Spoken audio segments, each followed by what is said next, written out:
Değerli izləyicilər, videonu bəyənib kanala abunə olun ki, hər kəs son xəbərlərdən anında məlumatlansın.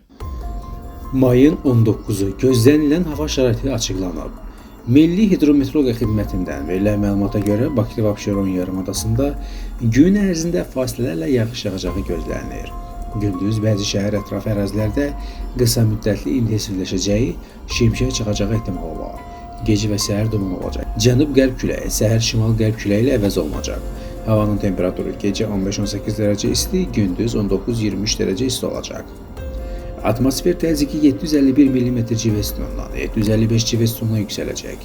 Nisbi rütubət 70-80% təşkil edəcək. Azərbaycan rayonlarında bəzi yerlərdə arabir yağıntılı olacağı gözlənilir. Ayrı-ayrı yerlərdə intensiv olacağı, şimşək çaxacağı. Dolu düşəcəyi, yüksək dağlıq ərazilərdə qar yağacağı ehtimalı var. Arabir duman olacaq. Mülayim qərb küləyi bəzi yerlərdə arabir güclənəcək. Havanın temperaturu gecə 13-18 dərəcə isti, gündüz 20-25 dərəcə isti. Dağlarda gecə 5-10 dərəcə isti, gündüz 12-17 dərəcə isti. Bəzi yerlərdə 20-24 dərəcə isti olacaq. Özünüzü qoruyun.